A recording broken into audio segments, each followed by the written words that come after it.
Hello, I'm Bill Fox, and this program is about East Brunswick. You know, on our township seal, right in the middle of it, there's a slogan that says, Heart of Middlesex County. But I suspect that most of us seldom think a lot about Middlesex County and the effect it has on us. So tonight, this program is going to be about Middlesex County in terms of planning and how the planning process takes place. And my guests who've graciously joined me are David Craybiel, member of the Board of Chosen Freeholders, George Ververides, who is Director of Planning for Middlesex County, and Hy Center, who is Chairman of the Middlesex County Planning Board. And thank you all for being with me. And I want to start the questions, Dave, with this question. What is your role with regard to the planning activities in the county and the Board of Chosen Freeholders? I'm chairman of the Finance and Administration Department of our county government, but also have been designated by Freeholder Director Capestro, who is a member of the Middlesex County Planning Board, as the other freeholder voting member of our planning board. So since 1978, when I was privileged to become a freeholder, I've been deeply involved in the planning process of our county. I also serve as a commissioner on the Middlesex County Utilities Authority, and we have amended the charter of the Utilities Authority to include other items beyond sewage disposal, water, getting into that business, and possibly garbage and other entities. And so it all gets involved in the comprehensive planning of our county. So other than the freeholders, how does the planning board, county planning board, get formed? Well, the county planning board is authorized by a state statute. I believe not every county has a county planning board, but Middlesex has had one for a long time, and it's had an excellent relationship, in my humble opinion, with the 25 municipalities of our county, including East Brunswick Township. As a former mayor of the borough of Milltown, of course, I'm a strong believer in home rule, but with growth pattern throughout central Jersey and New Jersey and our county, certainly there is a direct role of and a need for planning beyond the municipal line, and hopefully our county board staff and the membership thereof zeroes in on that connection. Hy Center, I want to ask you, as a member, chairman, long-term chairman of that board, what kinds of things does the county planning board get involved with, and how does that relate to the local planning process? Well, the county planning board gets itself involved in master plans for the county, transportation plans for the county, subdivision and site plan analysis, and also approvals, which take into consideration local zoning and local planning, master plans and local land use plans and zoning plans. And we're concerned with safety. We're concerned with safety on the highway, drainage, and other considerations. So when the county planning board operates, it has about 9 different sections, which are, say, administration and finance, but environmental, transportation, subdivision, site plan, land use, parks, and generally, those are the categories that the county planning board will be involved in. Now, on a local level, our East Brunswick Planning Board, if it's an application from East Brunswick, we look at site plan and subdivision applications as well and look at them very thoroughly. Is it possible that there's some duplication of effort in doing that, or does the county look for different things? The county looks for things which affect more than one municipality. For instance, drainage could not be solely a local municipal problem. Drainage, a subdivision in a particular locality or municipality may affect drainage 4 or 5 municipalities away. County would have to concern itself with that, and the municipality could not. But as far as safety is concerned, the impact of a development in one municipality may just as easily affect the safety of transportation in another municipality. County Planning Board would concern itself with that. For the most part, we would also defer to local planning, municipal planning, Where they have specific requests and specific regulations, we defer to those. Yes, I David? think in the old days, the county planning board got directly involved if it was a county road. We have 341 miles of county roads throughout Middlesex County, and the drainage in relationship to the county road. In the last 10 or 12 or 15 years, case law, statute changes with the state, the county planning board has gotten much more involved than maybe was the original intent many years ago. Well, I want to come back later in the program to this whole issue of regional versus local planning and so on, which is a hot topic. But before I do that, I want to find out a little more about the activities of the planning department in the county, and then after that talk some about Middlesex County itself. George, I know that the county planning staff does more than review site plans and subdivision applications. What are the functions in your department? Primary function of the staff, Mayor, is to serve as the planning staff to the County Planning Board, which in turn, of course, is the recommending agency to the Board of Freeholders. As a staff, we are involved with, as Mr. Center pointed out, the environmental areas of the county, which are the water and sewer and air problems. In transportation, we're involved with both highway safety, highway planning, mass transportation planning. We get into areas of ride sharing, transportation systems management programs. And the land subdivision site plan, which is a very active aspect of our office work, we review the site plan and subdivision applications as required by statute, looking primarily at the areas of storm drainage and highway needs. We're also involved in park planning throughout the county, and in the process, as has already been spelled out, we work very, very closely with the municipalities as well as our surrounding areas. And I speak of the counties that relate to us, like Mercer and Union, Monmouth, Somerset, because many of the plans that they undertake affect Middlesex and vice versa. We work with very many agencies in the process of trying to prepare our staff reports. They could include the Highway Department, the Department of Environmental Protection at the state levels, other county planning boards in our adjacent area, municipal planning boards, and other municipal bodies. Does the planning board have a role, for example, in water supply and water resources? Yes, we do involve ourselves with the water quality aspects, water supply. There are water associations of which the county planning board staff participates.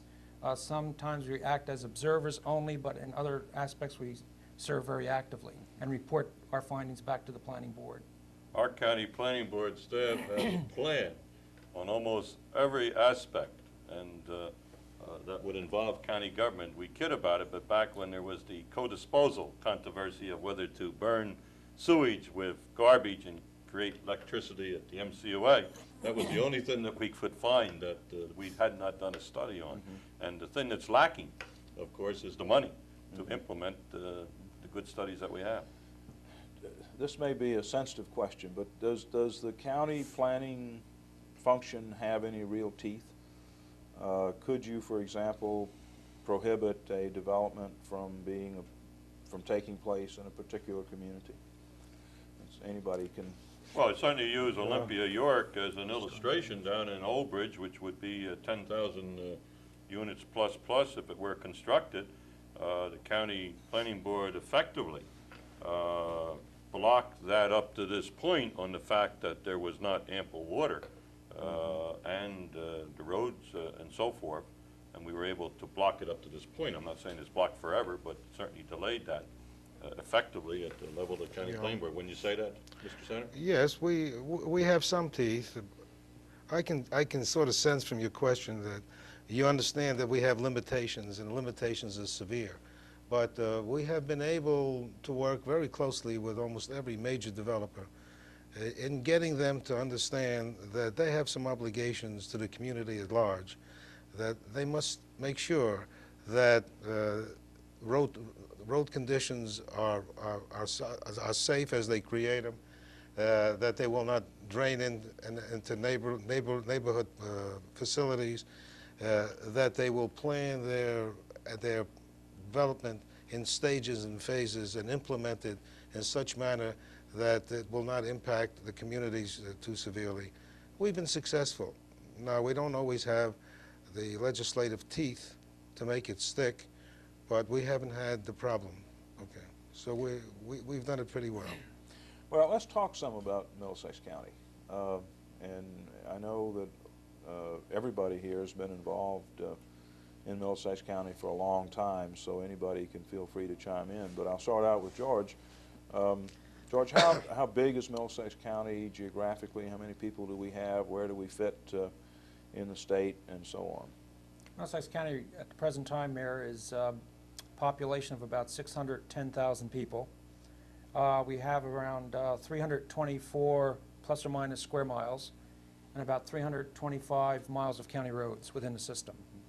What are some of the towns if you think about the perimeter of the county, what would be some of the towns that would help folks sort of place what the bounds of Middlesex County are?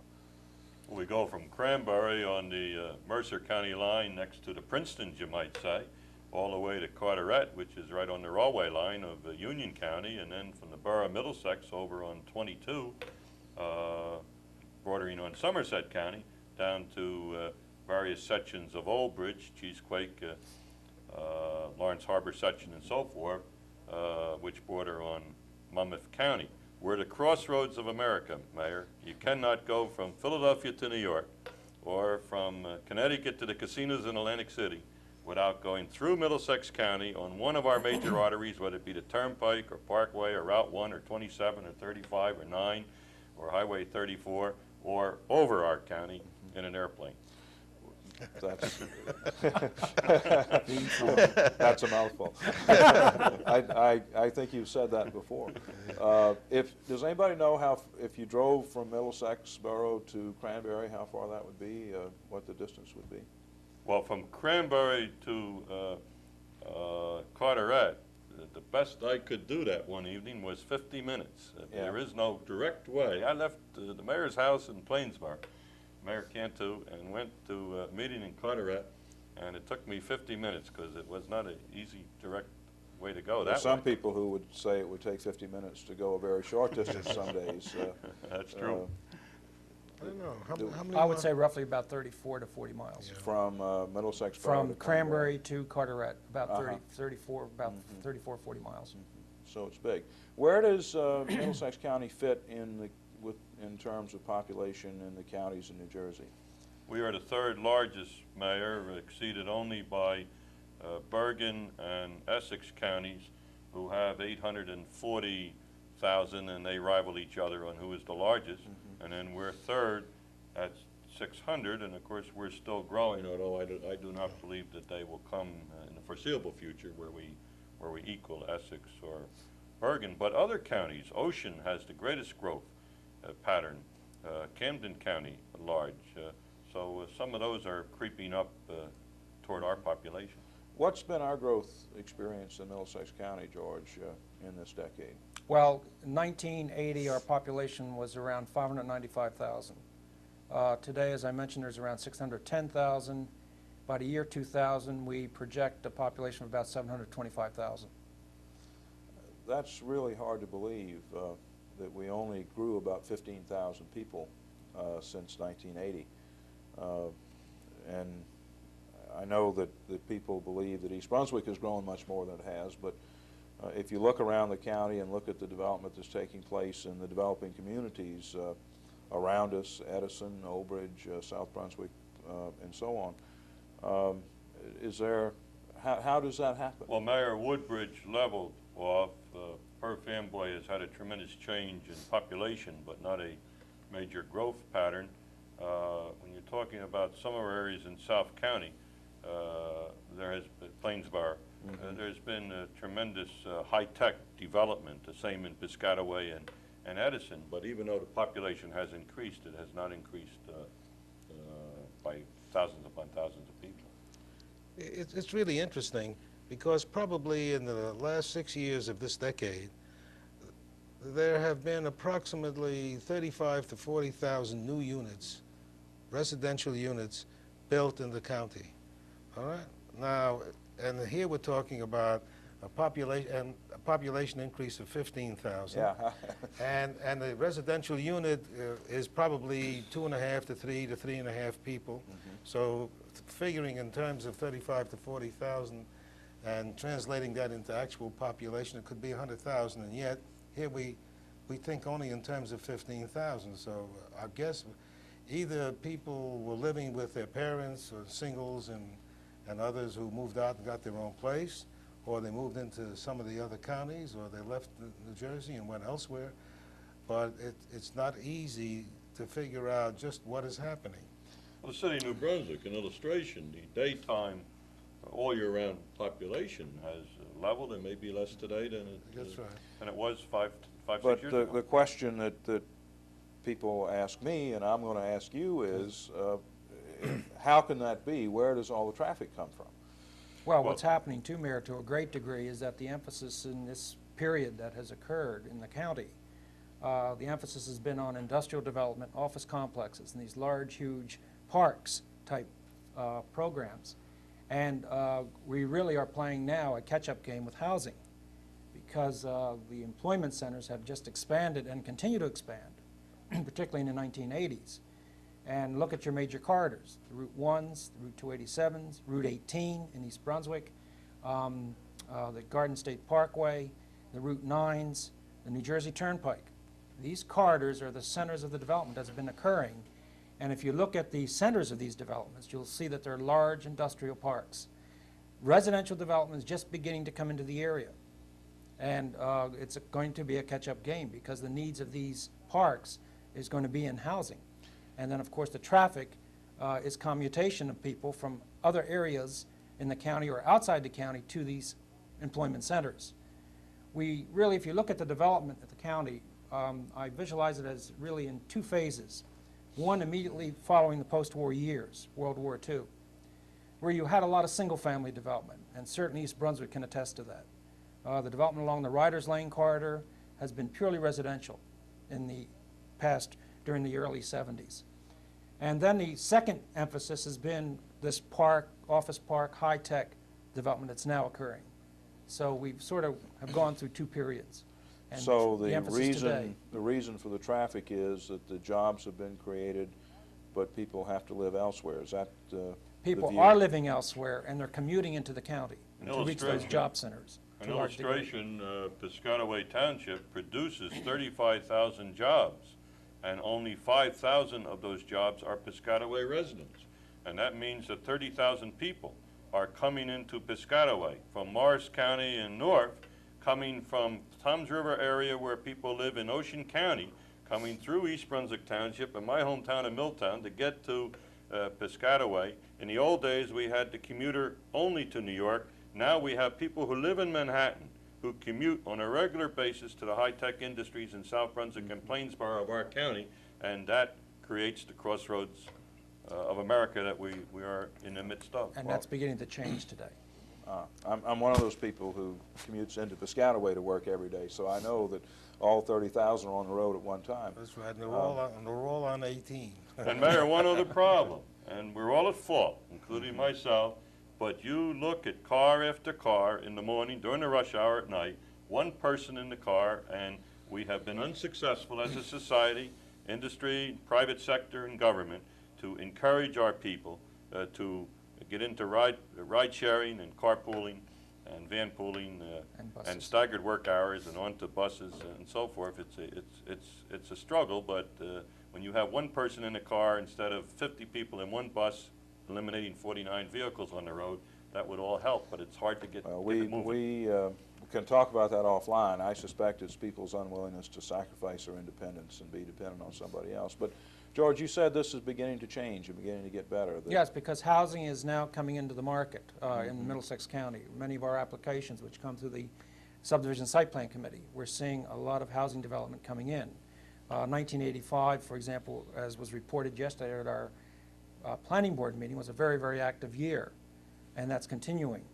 But it's reaching a plateau as well in the process. We're not as active as we were in '85, but it's growing, and we're up there at the very top in the process. So, and I have to get this straight, more residential development in the county should improve or reduce some of the traffic congestion. Is that really Only the by position? virtue of the fact that they'll be coming closer to their sources of employment. Mhm. And that certainly is going to help to some degree. But again, the pressure is on the local roads, the county roads, because these systems have not been able to keep up with the development that's come into the county area. And this is what we've got to look at. Appropriate housing in our county is a problem for many of our people. Yesterday in Perth Amboy, it was unveiled a new waterfront project, but the townhouses for sale are going to be sold for somewhere between $125,000 and $400,000. And of course, the $400,000 unit really isn't helping our blue-collar worker That's right. in our county. What kinds of job growth have we seen in the county in the past few years? I'm sorry I cannot cite specific statistics on that, Mayor, at the present time. In general, speaking generally, I would say it has been increasing, particularly in the high-tech area. The service industries have increased. Yeah, But they- we've lost manufacturing And we've jobs, lost and the manufacturing. problem with the loss of manufacturing is that there are many of our people who, for various reasons, choose to work in manufacturing positions.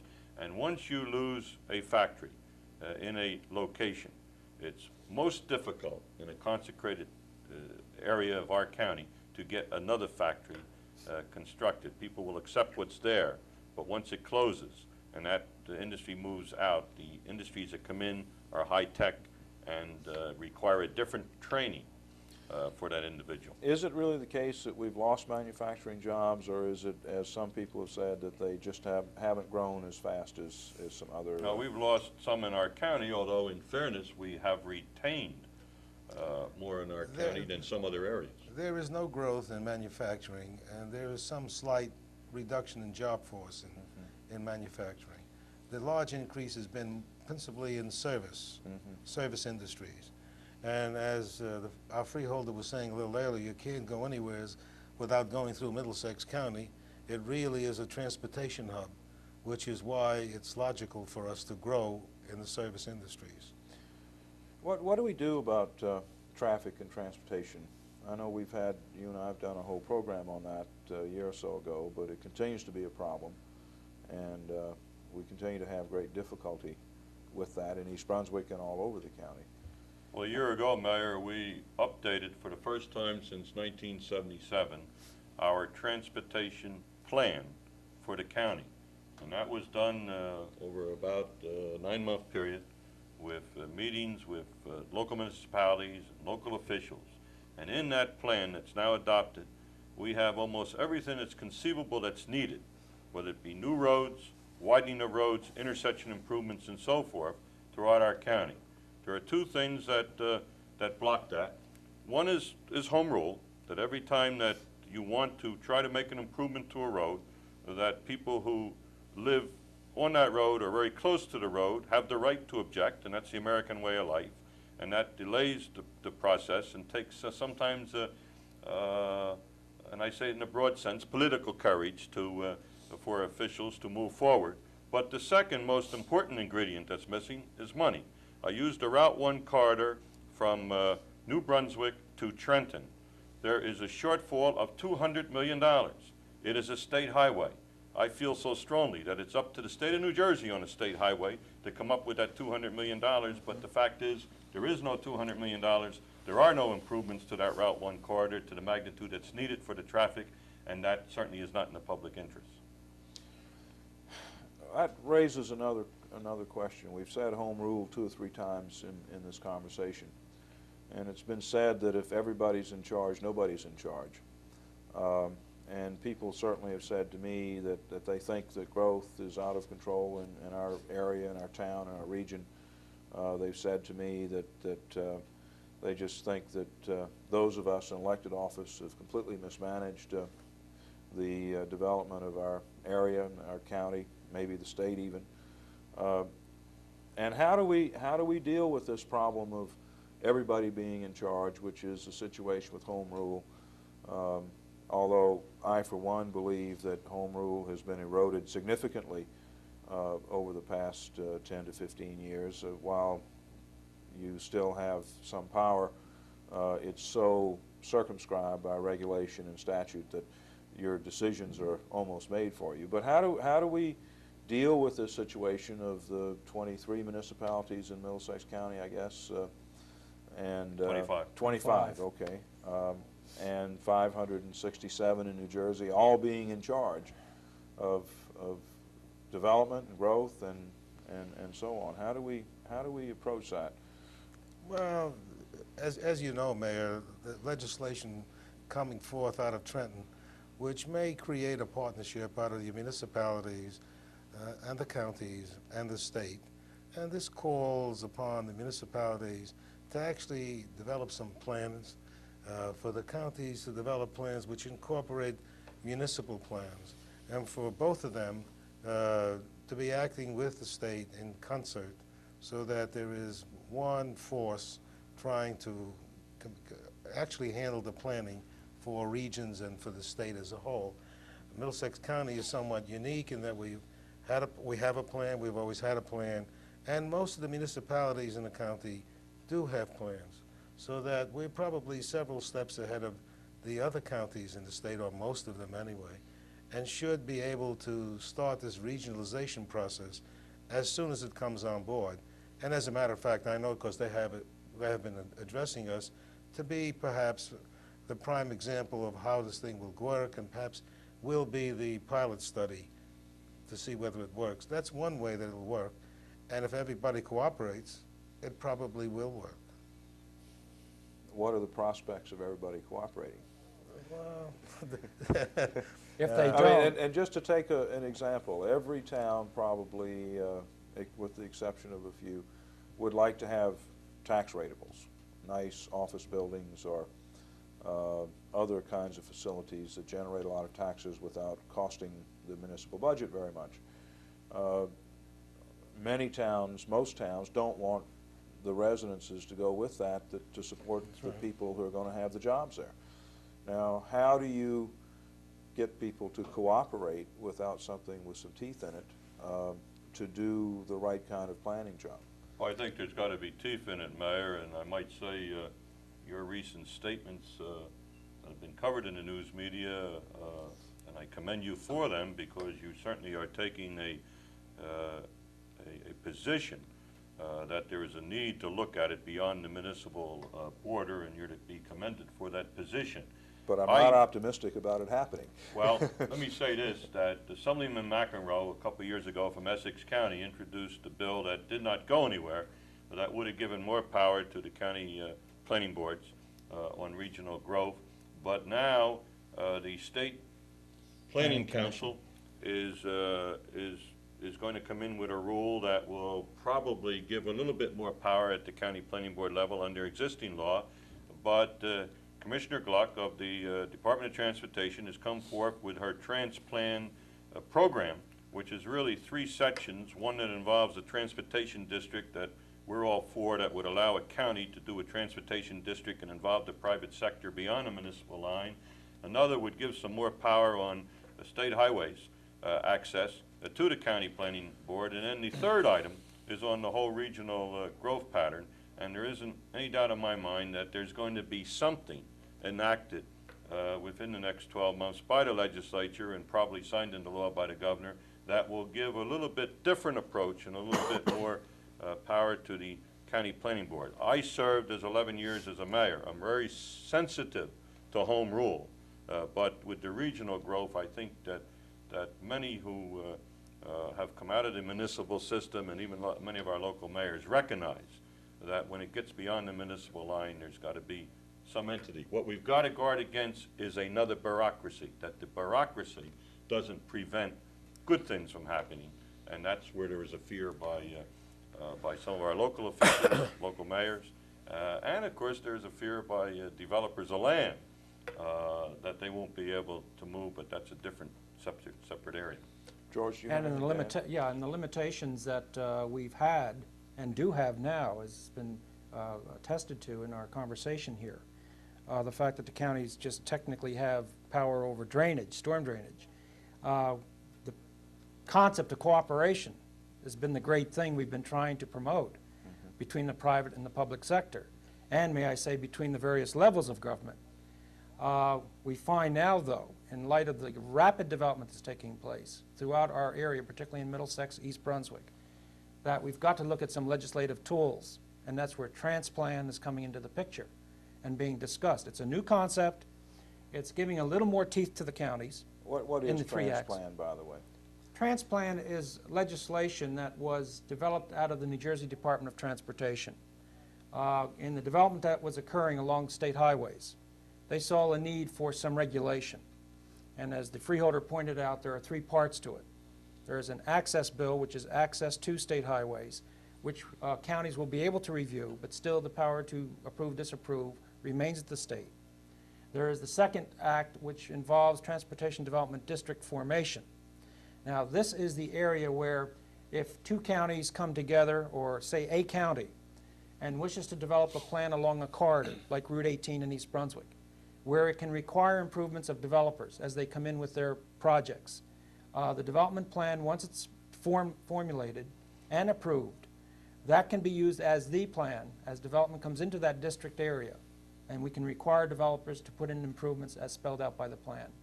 Again, this has got to be approved by the State Department of Transportation in the final analysis. And then the other bill, the Partnership Act, spells out the need for county planning boards, must have master plans, they must have planning boards, and so forth to carry out the function of planning within the regions. This basically is addressing developments of regional significance, Mayor. Regional significance, those developments being of developments of 100 single-family units or more. I believe it's 100,000 square feet of commercial or industrial space or more.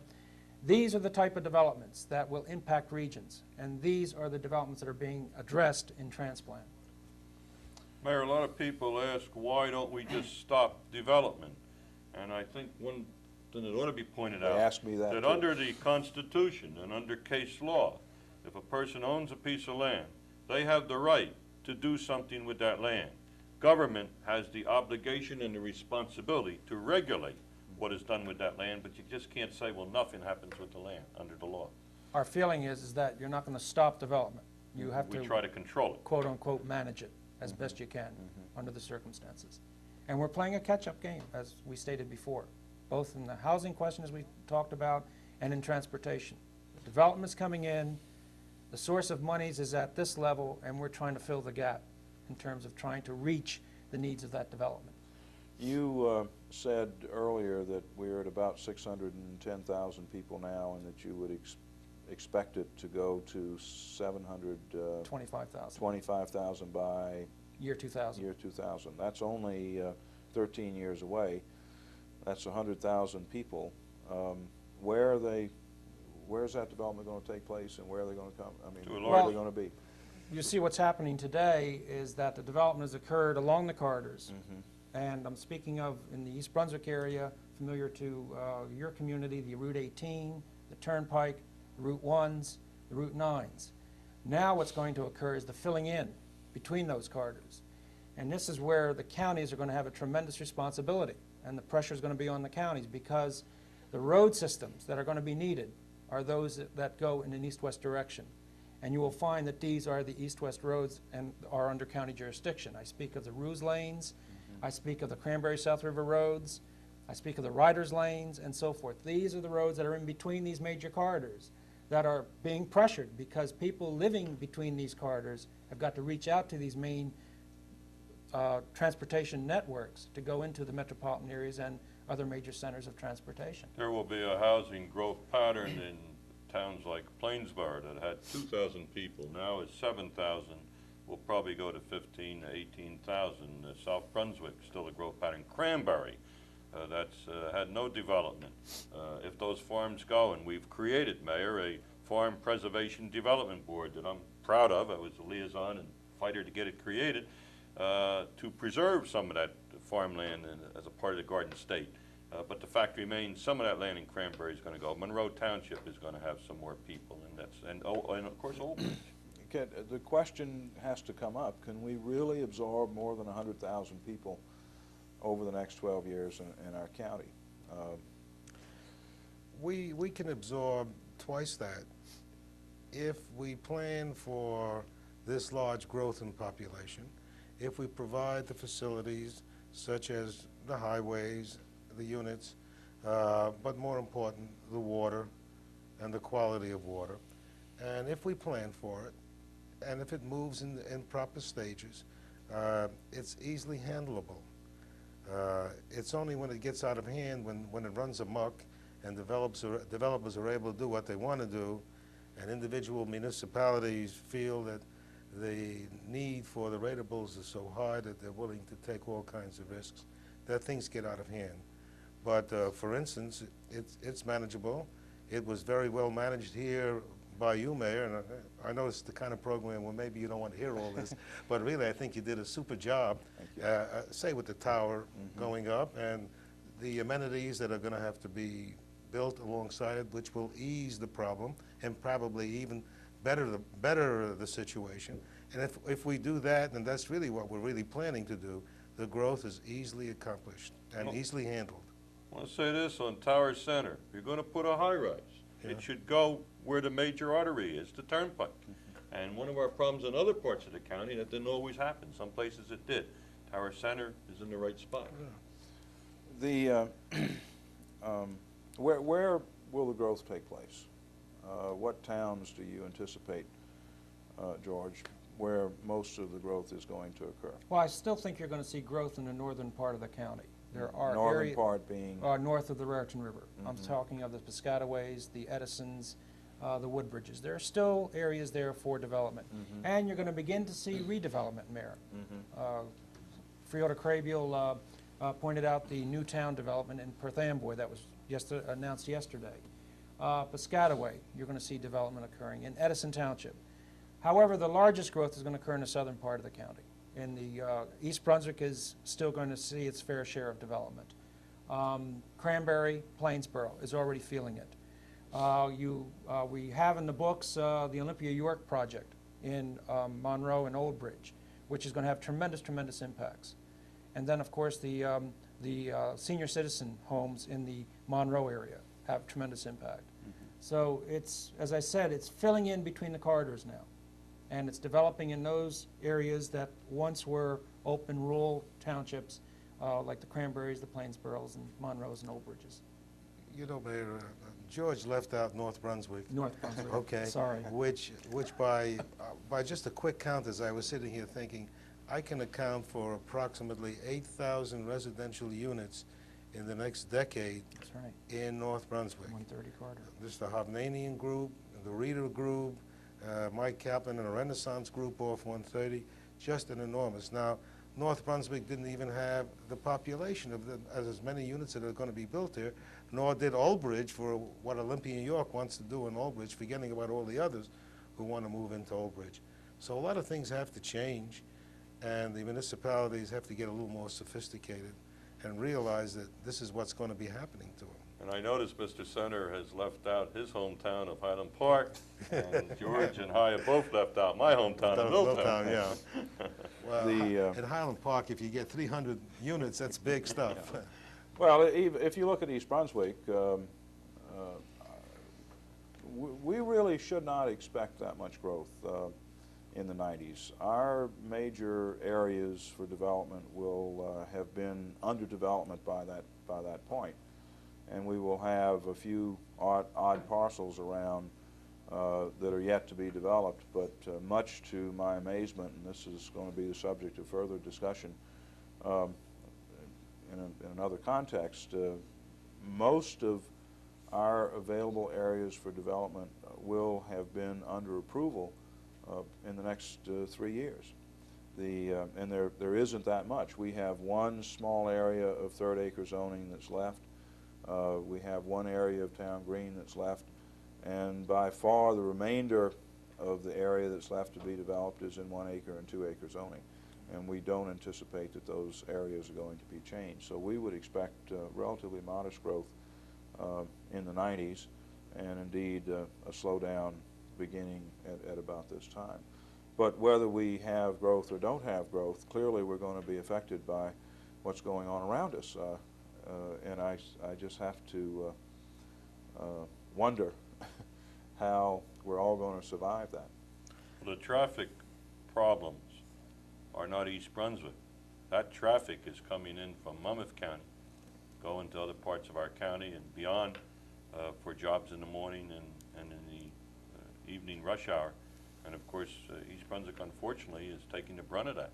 But it's not the East Brunswick people that are creating that to the problem that we have. Well, Dave, let's, Mayor, maybe it isn't common knowledge, but around about 10 or 12 years ago, the County Planning Board had plans for widening Riders Lane, and as a matter of fact, building a new Riders Lane, which would duplicate 18 and really help the traffic situation. And so we slowly, as development took place, began to accumulate dedications of land, and we had about 80% of the land needed to build that new highway. We didn't have the money, but we had the land, okay? And as we began to collect it, the people in East Brunswick said they didn't want it. And they fought it so bitterly that for the first time that I can remember, we gave the land back to the developers who didn't need it and didn't want it anymore, but we were legally required to give it back, and we had to give it back. And now here we are fighting Riders Lane and so forth. Now, of course, in those days, East Brunswick was more of a transient town than it is now, okay? And a lot of the people didn't really care. They were only concerned that they wouldn't have anything in their backyard and they could sell their house at what they always think is a better price than if the highway is there or not. And things have changed, and I hope it's changed in East Brunswick, because people now see what's on 18 and what's on Riders Lane. And you should know, Hy, that my first public involvement in East Brunswick was as one of the leaders of the opposition to that new Riders Lane. Yeah, I know. I wasn't going to mention it. And without debating it here, I think there were good reasons for being opposed to it. Well, other than a fair amount of new housing and increased population, what's in store for the county in the next 10 or 12 years? Where are we going? What kind of place are we going to be? I think it's a fabulous county to be a part of in the next 10 years. Our county college, the largest, finest in the state, just now going forward with a high-tech program where our people are going to be really to get into high-tech education right at our county college level. The vocational school system, so much affecting our children. One of the great vocational schools right here in East Brunswick Township, a plus for our county, a plus for the township of East Brunswick. We're going to be building 2 more, in my opinion, golf courses in the next 5 years. The Great Tamarack Golf Course, right here in the county, right in East Brunswick Township. Recreational programs, our park system, Ireland Brook Park, which is all open space land. That you led that inspiration, Mayor, and I commend you for it, where the county's purchasing that with Greenacre money. And but those are the things that are just creating greatness throughout our county, the job opportunities. Anyone who wants to work and learn a trade or a job can get a job right here in this county and be appropriately compensated. Are we going to see the continuation of job growth in the county? I feel that we're going to see growth in general in the next decade throughout Middlesex County. I think we are in a location that we can't see otherwise. I think it's important now to continue and do the best we can with this cooperation and partnership, as Mr. Senator and Mr. Crable have been saying, among the various levels of government, as well as government and private sector. I think that's very important. And then also, I think we've got to begin looking very seriously at this legislation that's coming down the pike that leans to regional planning, because I feel that what's happening is that a lot of developments occurring in one municipality, and there's very little opportunity to try to plan regionally in other municipalities. How would that work? Deeply affected. How would that work? I mean, what kinds of things would happen? Suppose, let's say Tower Center application was before the planning board in East Brunswick, and the legislation was in place that provides for some regional planning. What would happen? Okay, under just that very quickly, circumstance? at the present time, you have to depend on the developer to make improvements immediately around his particular site, he will be very, very reluctant to make transportation improvements along Route 1 or along Route 18 south of here, because that's way off site. If we had Transportation Development District Act in place, the developer would be required to put in his fair share of improvements to Route 18 in the southern part of East Brunswick or in along Route 1 at the and improvements of the interchange between Route 1 and Route 18. The developer will be required to do that as part of the Transportation Development District Act. He is not required to do that now. How would his fair share be determined? That will be determined by a formula. Once the plan is developed and put in place, that plan would incorporate the type of improvements that would be needed in that particular planned district. And I'm And the playing formula devil's, would be set up accordingly. I'm playing devil's advocate a little bit here. Just simply, you know, it might be number of parking spaces, number of employees, you know, as some percentage of the overall area, which would create the formula. You know how much you're going to need to improve, what the cost is going to be. You divide it by X number of square feet, and you can come up with a formula. But isn't it important? I mean, this seems to assume that if you just fix the roads, everything is all right. But isn't it important to be able to say, no, that particular kind of development shouldn't go in that place? Town, you shouldn't zone it that way. You should zone it some other way. Right now, because the it county has a regional impact. Right now, the county can give input, but does not have that control. It's Right. left at the local level. What is possibly going to happen under this set of proposed bills would be where the county planning board would have some additional power of review, and under certain situations could veto on the basis that there were too many high-rises in one location or in the general area or so forth. On the zoning level or on an application level? Application level. But keep in mind too, Mayor, that the present transplant bill emphasizes transportation.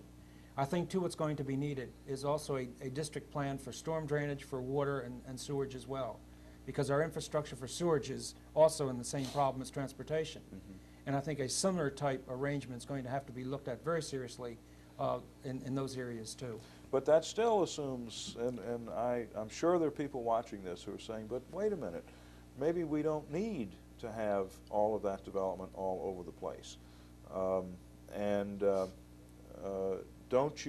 Doesn't the review need to be at the zoning level? So you say, I mean, once you've got an application, somebody's invested money, and at least the law to now is that if it's zoned properly, they must get approval. You can condition it, but they must get approval for that application if it meets all the requirements of the zone plan. So isn't the time to do it in the formulation of local master plans and zoning ordinances? That's the way it is now. Conference of mayors and developers of land, for different reasons, oppose a change in the law to a large extent. I know there's a lot of opposition and controversy, but I'm saying if you really were going to have a regional approach, isn't it necessary that you be able to control zoning? This is one of the intents of the State Planning Commission development plan for the state, where they're asking the counties to work with the municipalities and the state in trying to come together and develop some consistency. I'm not going to say that we're going to have 100% consistency, but some consistency in the planning process, so that what is developed at the state level conforms to the counties and to the municipal plans and vice versa. And that's called the cross-acceptance process. It's something entirely new. It's a whole new discussion. But the attempt is to try to bring the municipalities, the counties, and the state together in a common understanding in the development of these particular regions. I want to say this, Mayor. I believe that our local mayors and our local planning boards, our local officials have done an excellent job throughout this county on how that growth, if you recognize that person owning land has the right to develop, they've done an excellent job in regulating how that growth should take place. We really have balanced towns where we have townhouses, where we have moderate cost housing, we have expensive homes, we have industry, we have business throughout. They've done a good job, and the local mayors and the local officials, including yourself, are to be commended on that. Do you do you give more power to a county planning board? I'm suggesting maybe it should be done, but with the sensitivity that the local, that it all starts at the local level and that the local input should be there and not just give it to a county regional system. But what the other, now I'll play the other side. What happens when I'm in a town and I feel that I need ratables? South River is a good example. They've had very little ratable growth over the past few years. They've had an erosion, in fact, of the ratable base. They have an area along Old Bridge Turnpike near Edgeboro Road that would be, they think, perfect for industrial development. Suppose somebody said, oh, wait a minute, Old Bridge Turnpike really can't handle the traffic, and we don't think that that kind of development ought to go there. What does South River do? That gets into the spirit of cooperation among the municipalities, between two municipalities and among the municipalities of the region, to try to work this out. It's very difficult. That's the problem that has been created, and I feel is one of the main reasons for the new legislation coming down the pike. But even in To that, try to create that regional cooperation. even in, well, okay, we could go on with this. Your question strikes at the heart of the whole problem. Exactly. And what would South River do? They would do what they have to do, or what they want to do, actually. But the growth in this county is going to be phenomenal, and it will all come, for the most part, from this high-tech development and the high-tech center, and the impact of the Robert Wood Johnson Foundation on the medical school and the hospitals in the area, and their desire, an avowed, open, public desire to make the medical school the finest in the country, okay? When you start to get that and couple that with a high-tech center and the kinds of, the influx of people who are going to be coming into the area and our proximity to Princeton, which happens to be in another county, some other county which we won't mention, you really have a setting for an enormous amount of satellite companies developing surrounding this high-tech center. That will bring a great deal of people to the county who will live here and work here and do all those wonderful things. Now, we talked earlier about density, and density is manageable. For instance, Manhattan is about as dense as anything one could think of. I wouldn't suggest that we even begin to approach it, but people move in and out of Manhattan every day. I don't mean those who drive, but I mean those who have to go. They come and they go, and it's manageable. Not an ideal life unless you're living on Central Park South.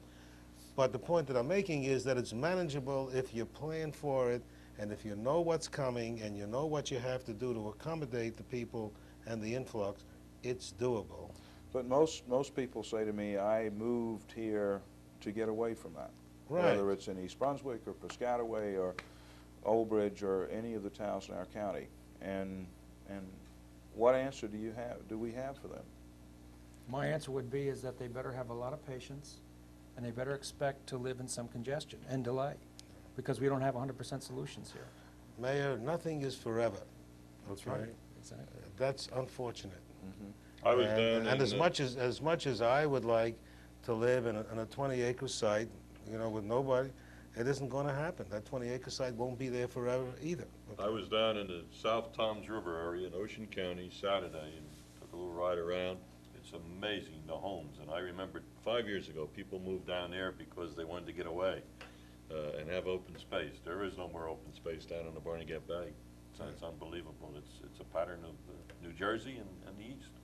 And you have to accept that. Well, as I've been fond of saying, the good news is everybody's employed.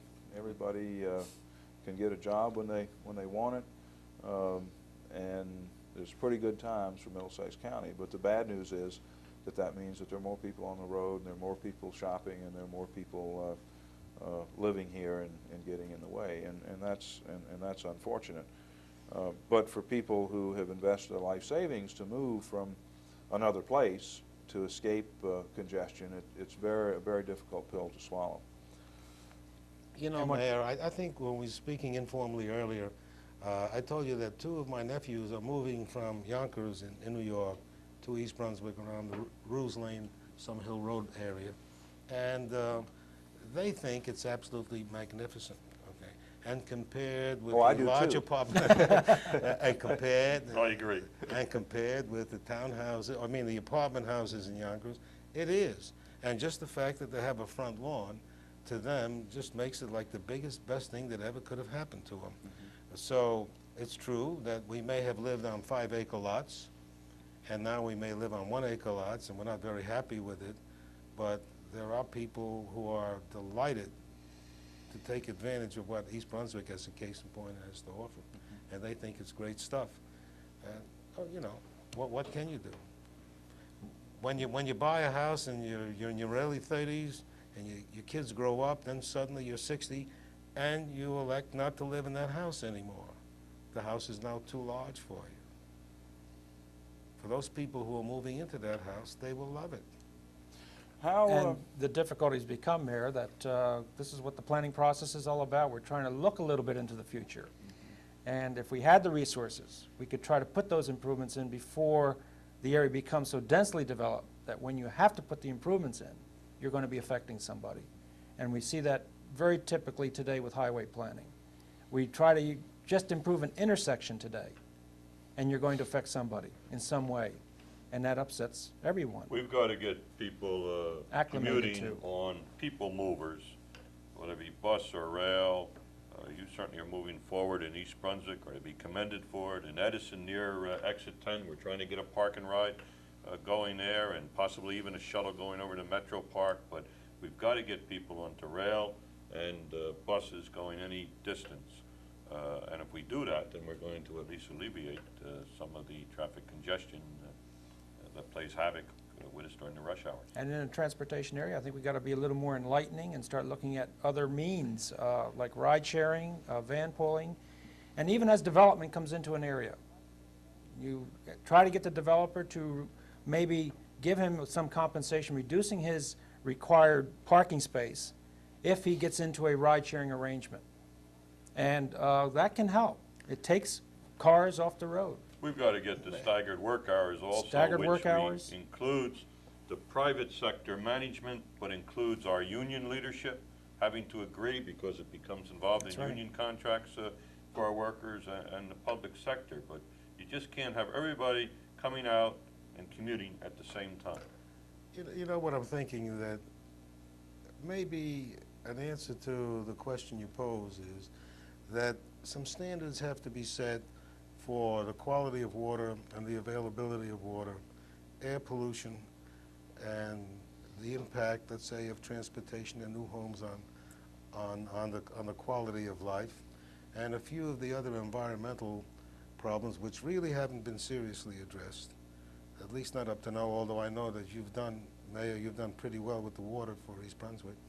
If we did it that way, those are natural restraints on development, and perhaps some standards there might really curtail development, or at least put it in moderate fashion. well, on that optimistic note, I see that our time has run out. I appreciate all three of you coming. It's our pleasure. It's been a delight. I thought this was an interesting discussion. I hope that our viewers do also. And we will continue to watch the progress of Middlesex County, because it is something that affects all of us each and every day. So thank you again for coming. Thank you, to Mayor. hear. Thank you for inviting us.